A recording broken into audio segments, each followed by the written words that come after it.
Hey, everybody, good evening. It's Ellen Lewis from Crazy for You, and I am so excited to bring you tonight a wonderful interview with an absolutely fabulous person in the yarn industry that you have probably never met.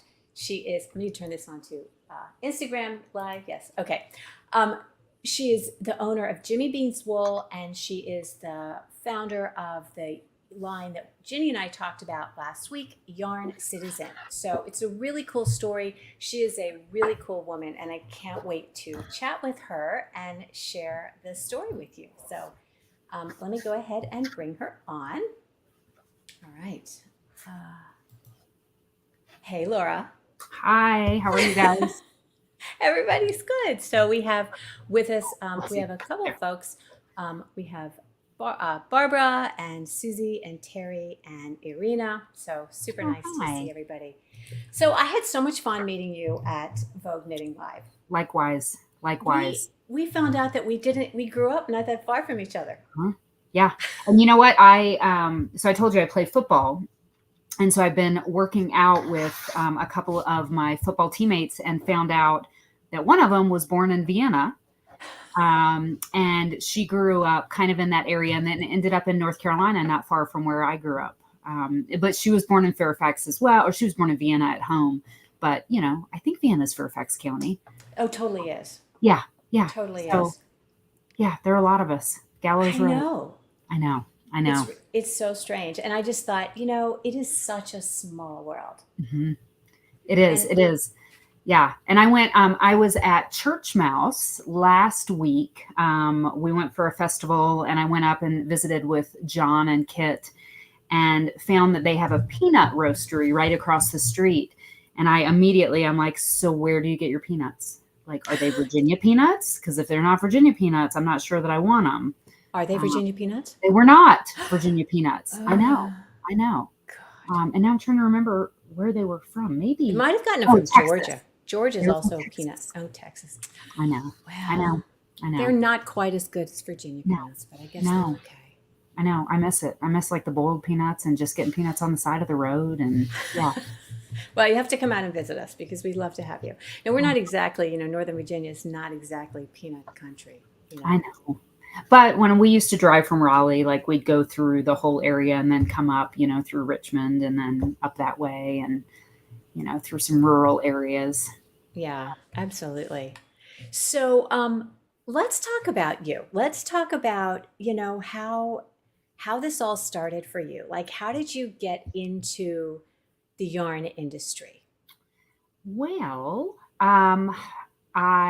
long story shorter, so I was born in uh, Fairfax. My dad grew up, and lived in the whole DC area. So we were in Springfield, Falls Church, Leesburg, like all around there, Annandale. And when my parents split up, my mom ended up taking me down to Raleigh, and I grew up there. And then my dad ended up going west. And so I went to NC State and then left and moved to Texas and was with my dad for college for a little bit. Then I went to Washington State and then I went to Penn. Then I came back east and I went to Penn State for in a PhD program.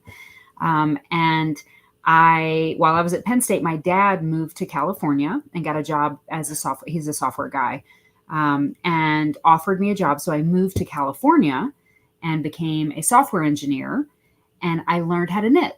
So I took a class in San Francisco at Divisadero at Atelier, and Grace, who's no longer with us, taught me how to knit. But her niece is running the store now and has even opened a second store. So I learned how to knit. I was super obsessed, and then we decided by this time I'd gotten married, and my husband and I decided to move up to Tahoe. And because we just wanted to ski and mountain bike and, just be bums. So we moved up there. And at the same time, I started to do some like side software work. So I built a website for Lorna's Laces. And I don't know if you Okay. remember Lorna's Laces. 100%. I've been in business since 2004. I Yes. 100% get Yes. remember Lorna.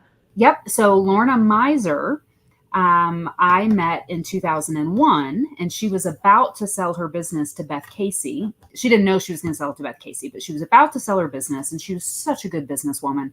She's like, I need a good website before I put my business on the market. So I helped her with that, and she said, in a nutshell, I'll trade you yarn. You should open up a knit shop, open a yarn shop. So, and I had also done a website for a guy who made espresso carts, those big carts that you'll see like at football games and stuff. So he traded me an espresso cart.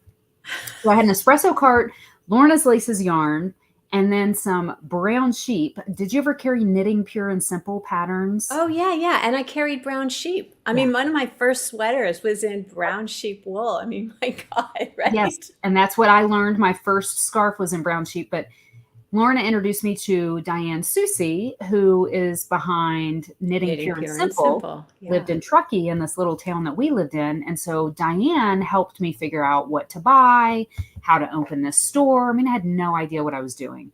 And so we opened this little shop. Jimmy was my nickname. My husband has called me that since we met because it was a character in a song that he liked. And then Beans because of the coffee. We really thought it was going to be a coffee shop. And then the wool. And the first 6 months I delivered coffee. Like that was it. We were in downtown, just a cool little area. And so basically in the mornings I would make lattes and mochas for all of the people downtown, all the people that worked downtown, and hand deliver them. And, then people would come into my little shop. And I remember Susan Conrad was my first customer. She bought some Lorna's Laces, Shepherd Bulky and chocolate to make this little romper that was in a Vogue Knitting on the Go book. Do you remember those little books? I totally do. I probably still have some. Yes. And I think she probably bought Clover bamboo needles. That's some straight needles because that's what we were all doing. And that's what there was, right? Yep. So that makes sense because you were definitely on the cutting edge of e-commerce with yarn. Yes. We just got, the timing was just lucky. We were so lucky. No, you were smart too. I mean, you were smart and you got it. Yeah. I mean, they say, it's magic. It was just magical timing. We happened to have those skills. I had just built a website. My husband and I had just built a platform for a candle shop across the street in downtown Truckee before we opened ours.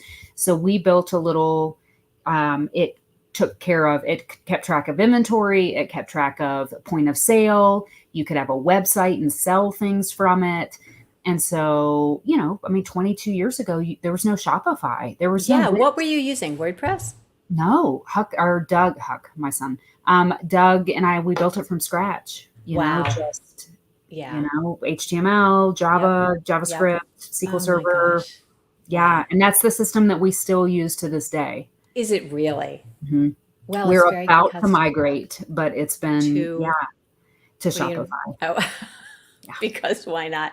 We have some great comments. Let me go ahead and look here. Okay. So, all right. Hey, Amelia. Hey, Maria. Debbie, nice to see you. Yarning for a smile. I love that. Yes. All right. Great. Diane. Okay. Yep. Irina's craving peanuts now. Yep. Yeah. So love Lorna's Laces. I mean, do you remember like when Nitty put out that clapetee and she said she was so tired of dyeing lion and lamb and bittersweet. Yes. She was so done with that, right? Oh my gosh, so fun, right? Oh, this is so huge. Oh, it was everything. Uh-huh. I mean, and Nitty was everything. Yes. Right. It was so new. Yeah. So new. Absolutely. Debbie says your story is amazing. Yes, it absolutely is. Absolutely. So I just want to kind of tell everybody, I know there's been some, people are learning that now you have Madeline Tosh and you have Shibui and Della Q. And I just want to make sure everybody knows that this was you being really gracious, and this wasn't some kind of like hostile takeover. Do you know what I mean? A lot of people think that a company gets real big and they start eating other people up. That is not how this went down at all. So why don't you talk a little bit about that? Oh, thanks. It's so funny. I never really think about it that way because that's just not, I mean, it's so the reverse. Right. We bought Namaste. If you remember Namaste. I do. In 2018, we were in India and visiting with Knitters Pride and here's just kind of an example of how these things happen. So we're in India with Knitters Pride. I'm hanging out with them, good friends with them. And they're like, how could we expand the business? And Kelly, who had owned Namaste the year before, she had emailed me or called me or whatever and was like, hey, do you want to buy Namaste? We are going to have to close it down. So she and her husband got divorced, and it was she, her husband, and her husband's sister. So family business. She's like, we're going to have to close it. Do you want to buy it? And I'm like, I can't, I don't know. I wouldn't even know where to start, appreciate the thought. There's no way. So a year goes by and I hire a woman named Shannon, who's still here. And Shannon is this merchandising genius and comes from like home deck, and she's got great color sense. And I don't have any of that stuff. I've got good spreadsheet sense. And so Shannon and I were important too. Yeah. But we made this great team because I could, as a longtime knitter, I could think about what the functionality was that I wanted. And she could think about how to turn it into something really beautiful. And so we were talking to Knitters Pride, and they're like, hey, we want to expand. And we said, I could reach out to Kelly and see if Kelly's still interested, even though Namaste has closed down, if she's still interested in selling it. And they said, yes, that sounds great. Well, long story short, it turns out that, it made more sense for us to take on Namaste. So we still, I still send checks to Kelly all the time. I'm just like, let us just pay you. I mean, we paid her up front. There was, there's no inventory. There was no nothing. There was some debt. So we paid her debt off, and then just took the name and reimagined it, or rebranded it. And then Della from Della Quimby reached out and said, hey, I'm retiring. It's been 10 years. She was an accountant by trade. She worked at the same company that my husband did, and with one of my husband's best friends in Seattle.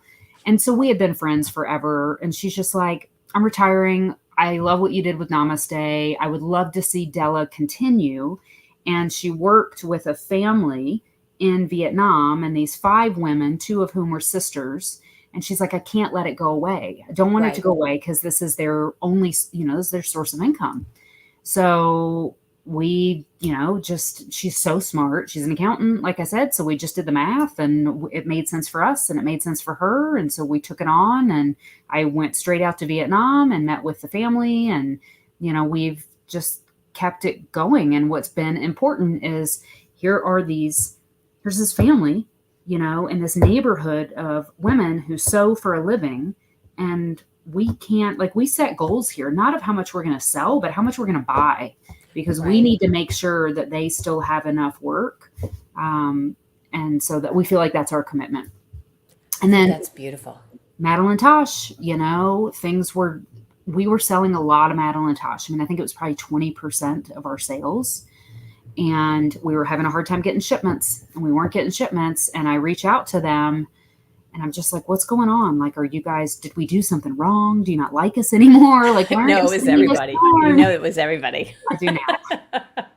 But I'm like, I flew out to their house, I'm just like, what can we do? Well, it turns out that the owner was sick, and she hadn't been at work for a year. And so we're just like, look, we can't let it go down the tubes. I mean, selfishly, that was, if they went out of business, we would lose 20% of our revenue. So there is a selfish part of that.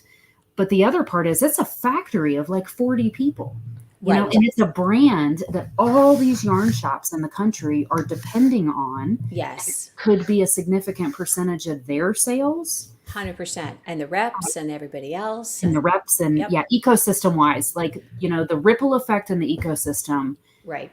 So we did it. I mean, it was a lot of work. I remember you telling me it was something. We won't go into it. Yes. Yeah. Yeah. Amelia wants you to know that. Oh, thank you. Yay. Oh, fun. Turned into a conglomerate one day. One day. Yep. That's how it was, right, Laura? One day. Yeah. Yep. Exactly. Yeah, exactly. Awesome. Yep. Yes, I think it's wonderful. Yeah, you are. I mean, I just was struck at the time is just how very natural and relaxed and calm, and kind of felt like we hit it off, and Yeah. that was really cool. So when I heard from Jay, who sadly died not that long ago, Yeah. that you had this new line, I was like, Yeah. I'm all in. I'm all Aw. in. And that was Yarn Citizen. So Yeah. why don't, because Yeah. that was not a, yeah. I mean, we did the whole thing, right? Yeah. We did our podcast on it last week, and Yeah. it was really fun, and I think people are excited about it. Yeah. Us So too.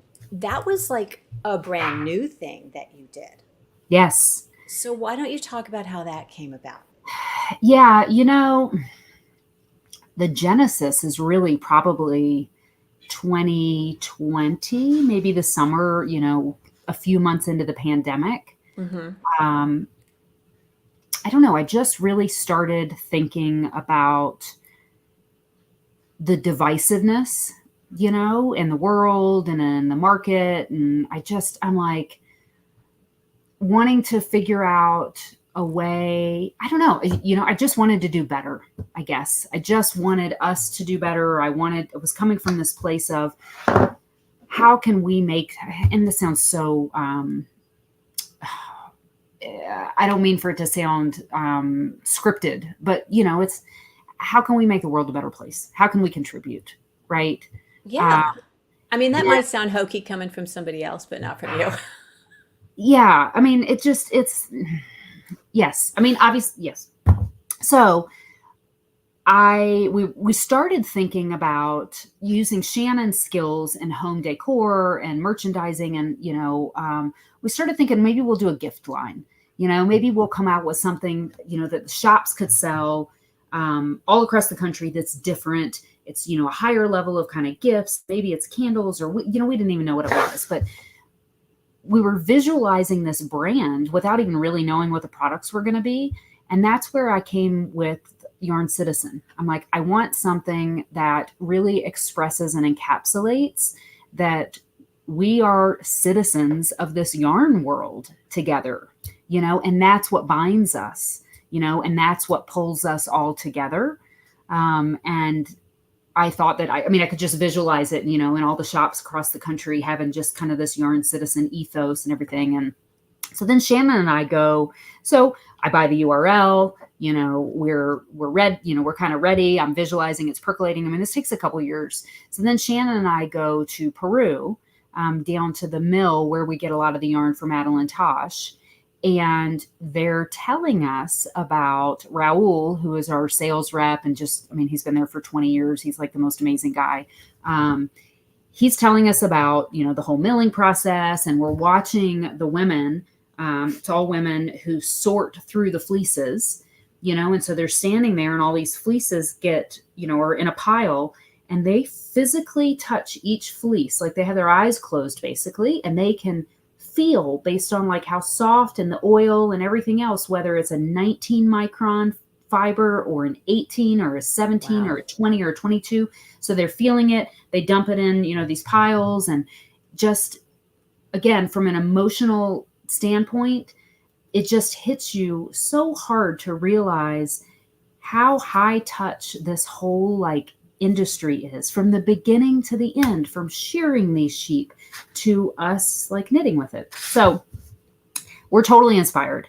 We go up into the highlands, we see, the farmers and, the ranchers and the sheep herders and the alpaca and everything. And Raul proceeds to show us, the process by which the fleece come, they're sorted out, and then they take them, they run them through the machines. And after they have created a batch of something, so, let's say a juniper moon, after they've dyed all the tops, this blue as an example, and Juniper Moon has ordered, 1,000 kilos of this. Well, they may have 50 kilos left over of this blue top in wool and or alpaca and wool, and they just kind of shove it to the side, right? And so we got to talking, and turns out they can take all the blues that they did all year, some from Juniper Moon, maybe there's some from Rowan, maybe there's some from Blue Sky. A lot of people use this mill. They take all the blues, they blend them all together. We get an average micron weight because, some of them came from, pure wool and some came from something else. And we could decide how many plies we wanted it to have. We could decide how many yards, how they're going to construct it and what they're going to do with these tops. And we all win because now they're able to sell, it's upcycled. So it's all the stuff that they would have just thrown away or could have gone in the landfills, or maybe it would have been turned into pillows, or, who knows? I mean, but now we get to use it as first quality knitting yarn or crochet yarn. So we were stoked. We're just like, all right, we're in. So they had some wool, 100% wool, and then they had some 50% alpaca, 50% wool. So we bought that. They had 1,000 kilos of the wool and then 3,000 kilos of the alpaca wool. And you get, actually, I'll show you one sec. Isn't she adorable? I mean, here's like our original board of the colors that they send over, and they're like, these are the colors that we have. So you can try to create, there's some natural that's undyed.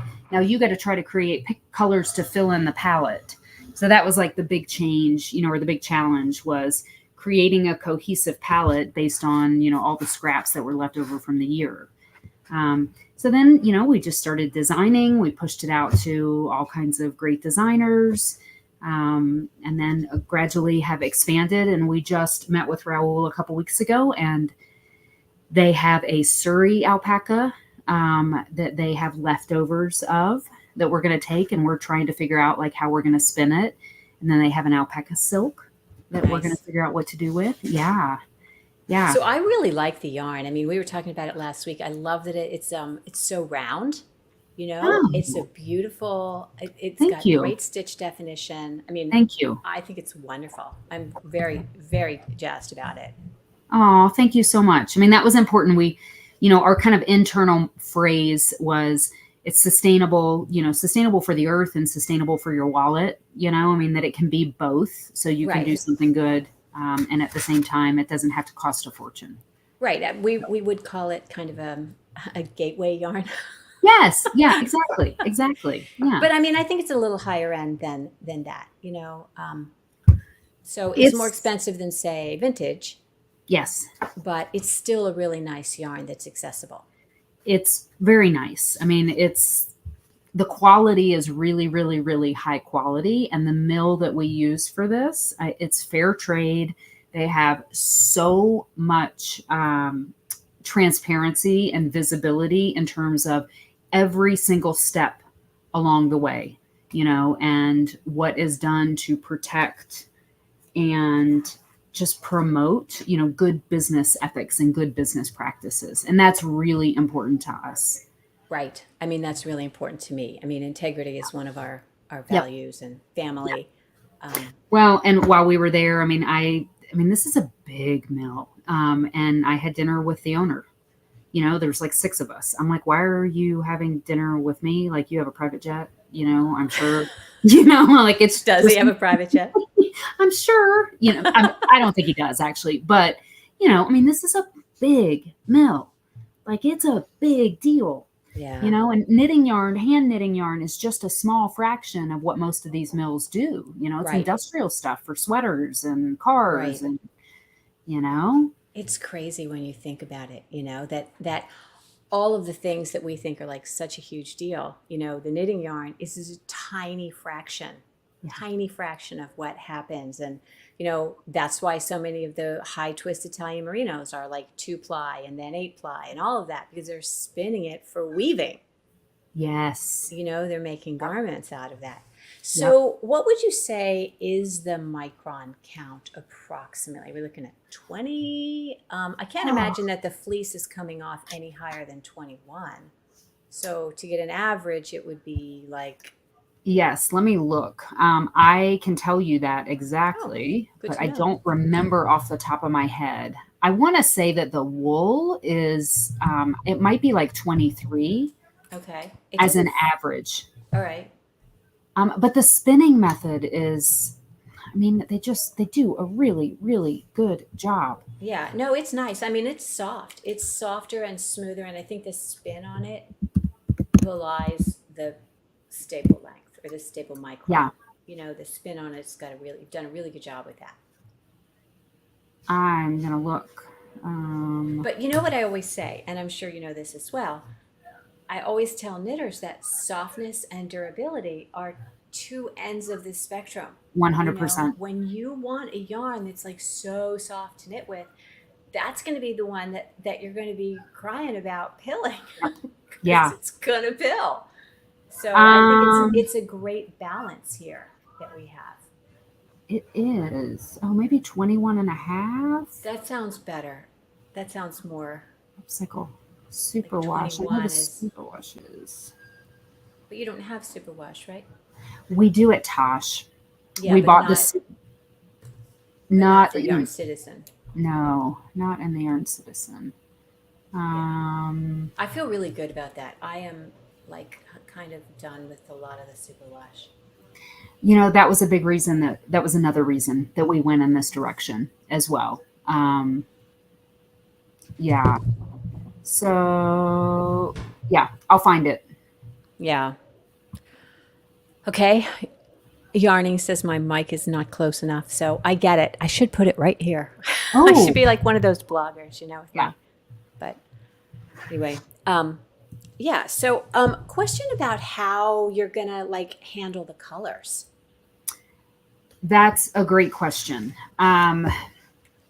So what we did with the Unity worsted, as I mentioned, we only got 1,000 kilos of the Unity, and we actually split it up across. We had some fingering weight and some worsted weight. Jay did such a great job, Oh God, no. and somehow we did not. We crossed some paths in terms of we said this is small batch. When we sell out, we sell out. We can't get more. Blah blah blah. Well, Jay, He never mentioned that to me at I all. found out. I know. And it was God, on our I sales loved sheet. him and I miss him, but we know Yep. who he is. We've talked about that. Yep. Yep. So So, I'm glad. I took delivery in like June, so I was good. I got what I ordered.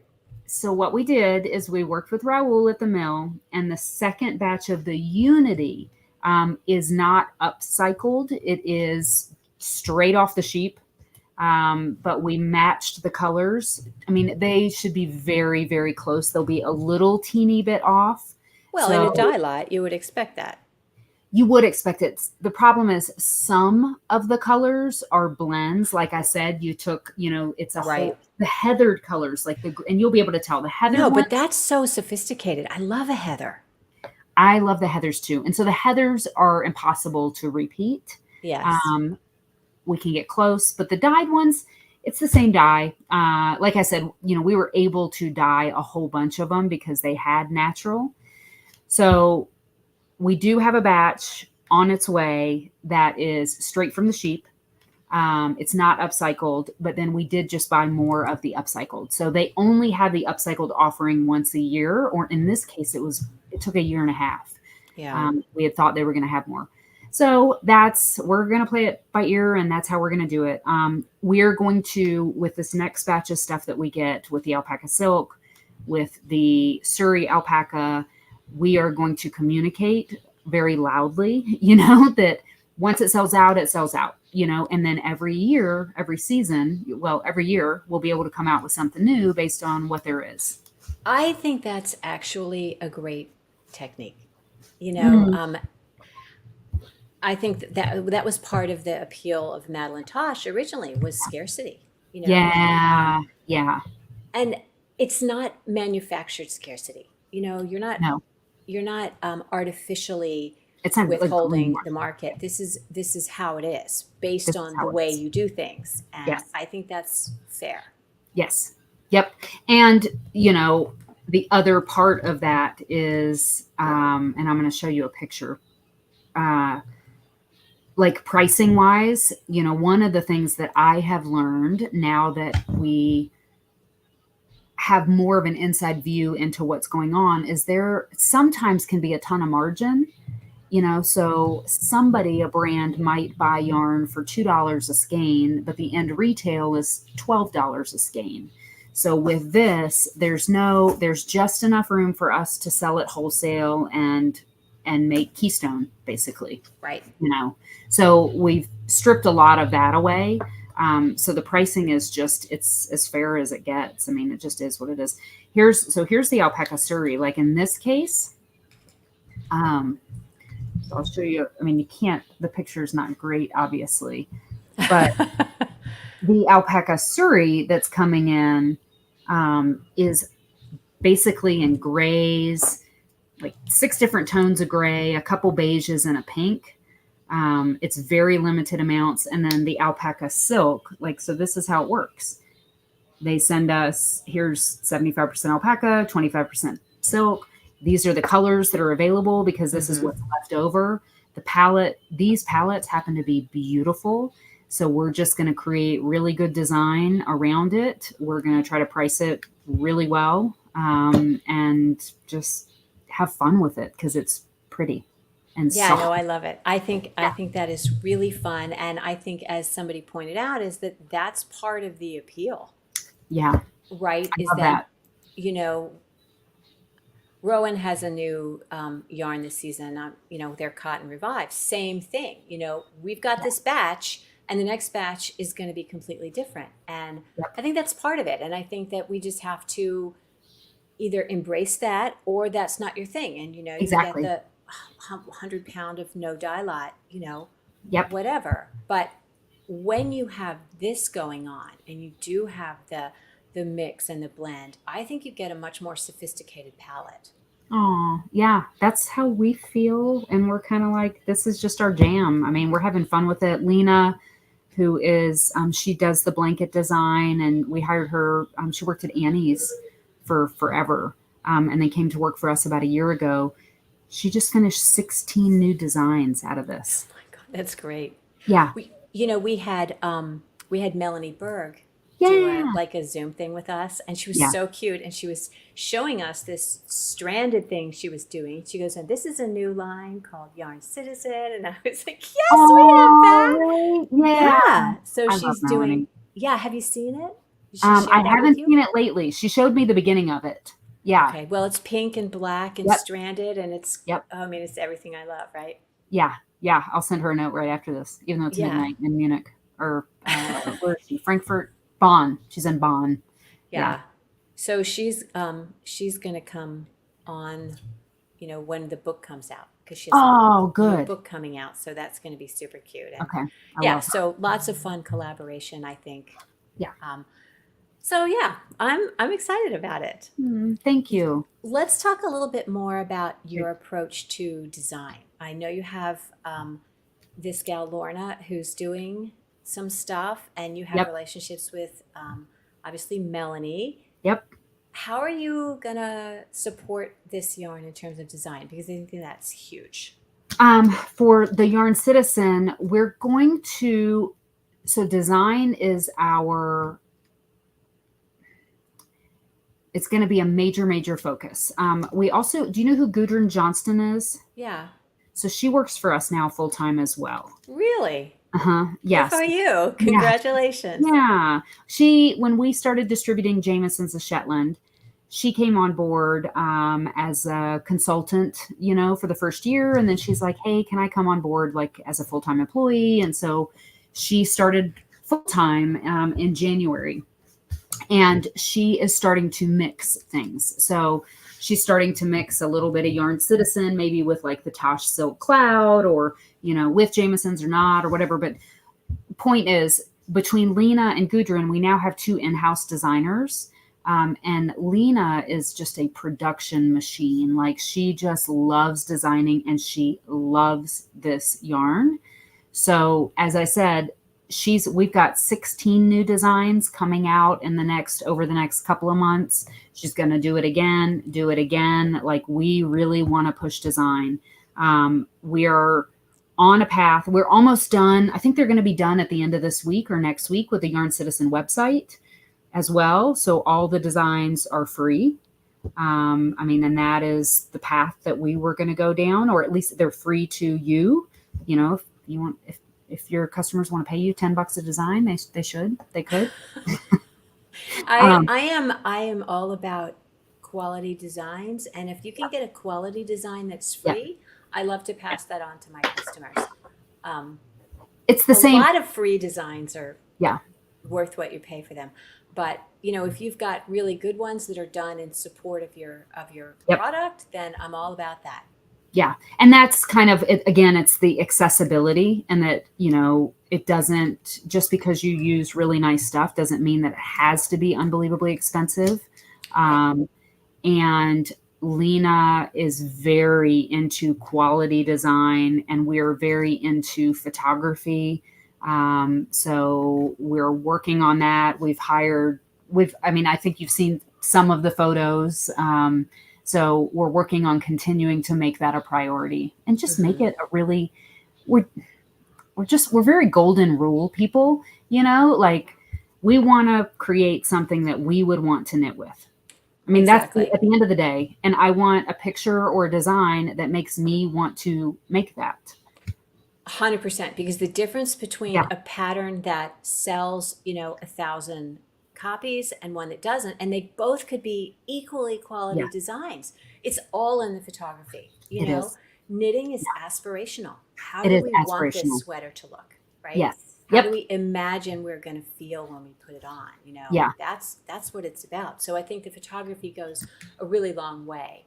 And You I know, oh, I was just going to say, I'm assume you probably experience this in your shop too. Like Lena and I, as an example, we make a great team because we're two very different knitters. She likes complicated stuff. I like very simple but interesting things because I just don't have the bandwidth and I'm on the go all the time. And I have to be able to put it down and pick it up and put it down and Yes. pick it up. Gudrun is doing her fair aisle with 32 different colors all at the same time backwards, with a blindfold on, and she gets it done at night.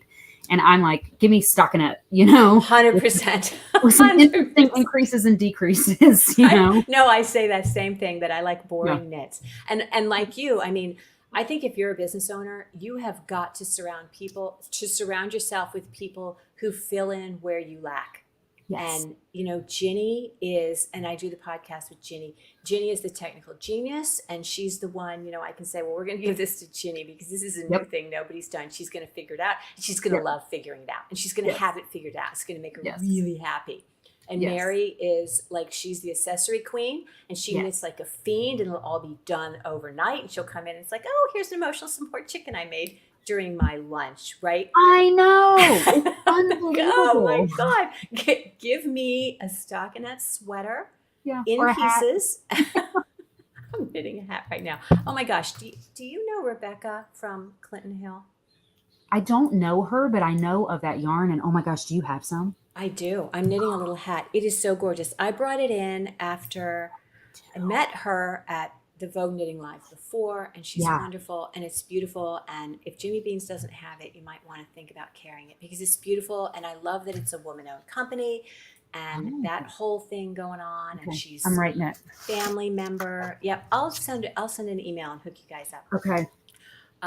But yeah, really, really lovely. So Are you anyway, carrying Knitting for Olive?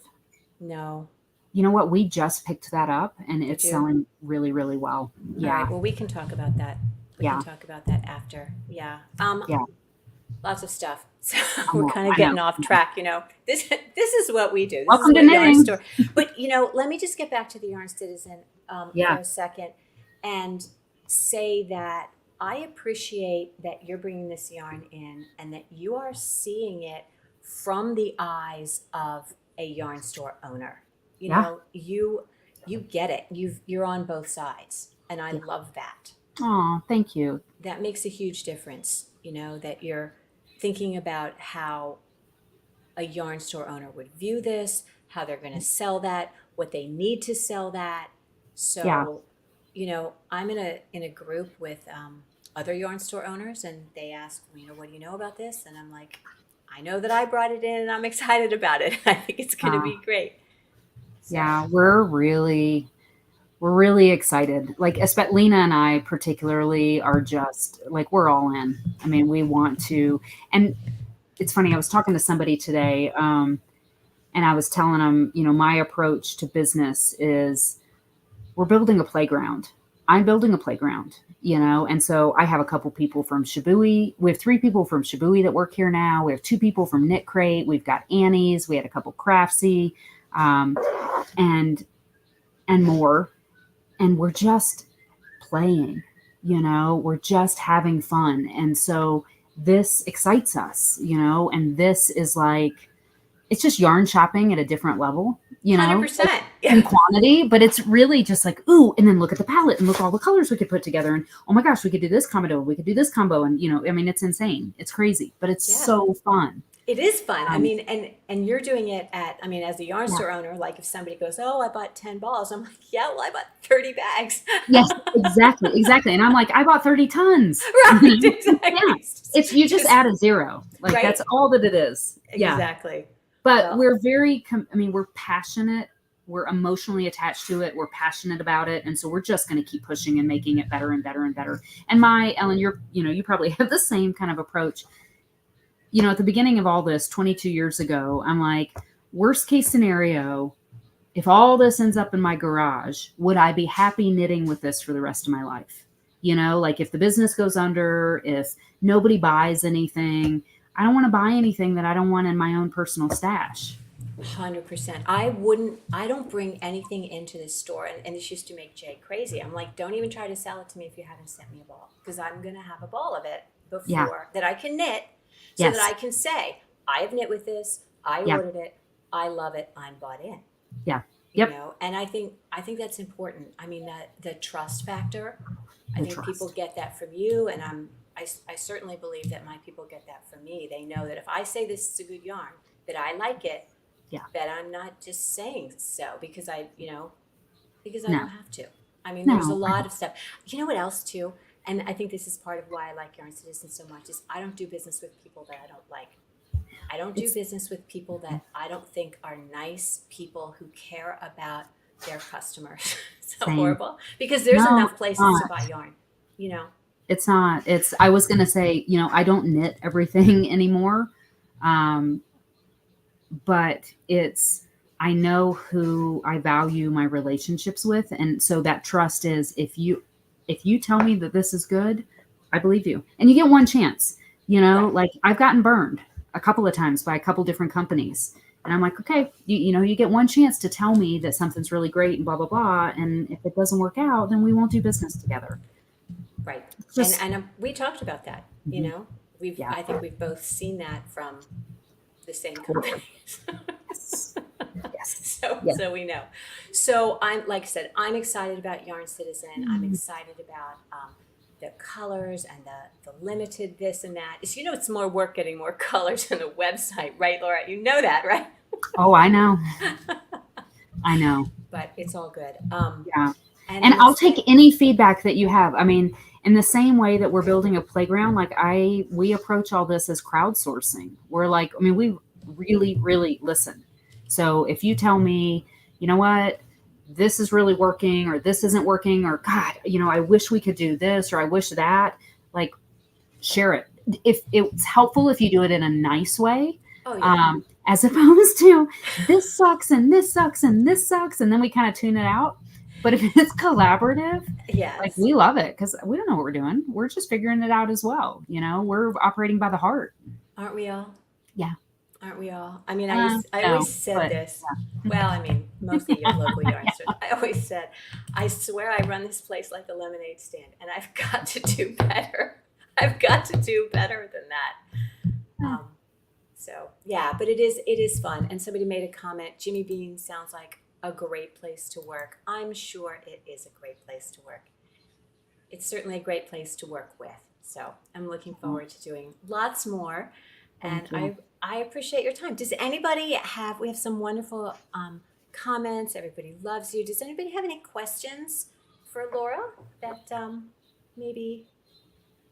Yes, Donna. Okay, so Donna, this is Yeah. my Donna, Red. my girl. She wants red. She Okay. loves red. So red.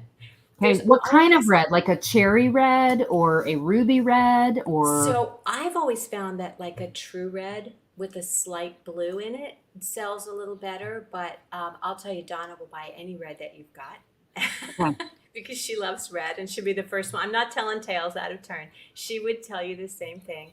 Okay. Um, but I think generally this is sort of a movement. We have fast fashion and we have the millions of tons of things that go No. into into the water, into Yep. landfills, and we're starting to see what's really up with superwash. People have no idea.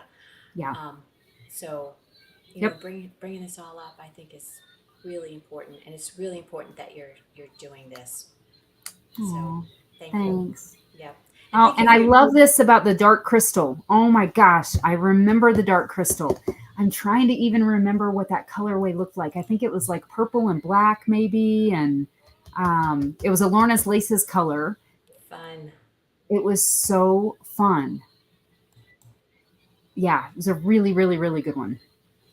And you've got all of the people that worked for Madeline Tosh dyeing Hmm. that yarn again, and Yeah, that's a really yeah, fun thing. it's been fun. Yep. And then we took on Dream in Color Yes, and I in carry Dream January. in Color, as you know. Yep. Yep. So now we have a So, new team that, dyes the Dream in Color. So that's been fun. It's a different set of bases, that are really fun. and you Um, have a different set of people dyeing mhm, each brand, right? we I do. think that's so important Yeah. because then you don't get sort of this homogenous No. colorway. Everything is very specific and brand centric. It's total. They're totally different techniques, completely different equipment, completely different setup, different dyes. Hmm. Madeline Tosh is powder dye that we measure by the teaspoon, and then Dream in Color, sh- everything is based on 12 liquid dyes. And all the combinations of that, we dye. You Yeah. can dye almost twice the amount of Dream in Color per hour that you can Tosh, because Tosh we only dye 2 at a time. Dream in Color you can dye 3 to 6 at a time. Hmm. It was a fascinating experience to see like how different hand dyers do different things. Yeah, that's been sort of an interesting experience for me. We have a hand dyed yarn line that it's exclusive to us, and Yeah. she's a chemical engineer by trade, and the Yes. whole sprinkle of this is like I no, love it. no. She's got a 10%, and all of Yeah. that, and everything's very repeatable. And she's got this little notebook. I love her. Yeah. She's amazing. Oh, that's so cool. Yeah, so it is fun to learn, and you get a different result. But Yeah, you do. so let's see. Hmm. Laura. Yes, it is a yarn fairy tale. Yeah. And she's let's see, you're not if you were a fairy tale princess, a Disney princess, who would you be? Oh. Oh. Not That's really your bag, is it? maybe the girl in Brave. Love her, Marita. Is that her name? Yeah. Marita? I'm not Yeah. sure. Yeah. Yeah. Probably. I guess that's the one I would think of. Is that Yeah. is that Disney? Is Brave Disney? I think so. Okay. She's the one that like she's the first like really go kick ass take names kind of girl, That's which yeah. I Then that love. would that's what I like. Yeah. Shooting Yes. people with arrows. Right, Shooting the bad exactly. guys. Yeah. Only the Yeah. bad guys. Yeah. Only the bad guys. Yeah. I just don't put up with it. Right. Yeah. And that's good. Okay, so again, thank you so much for being here. We Yeah. Thank are over you. the time that I promised you we would be, but I think everybody's really enjoyed hearing your story. I Yeah, know I it's appreciate it. Thank you so much. And you guys are so lucky to have Ellen and to have that shop and thank you. just what a great community. And this is what it's all about. And this is what keeps, I mean, for me personally, it's what keeps me going, is meeting people like you, you know? Thank you. So, Awesome. All so right. thank Well, you. we will talk soon, okay? Okay. All All right. I'll right. talk to you Good night, later. everybody.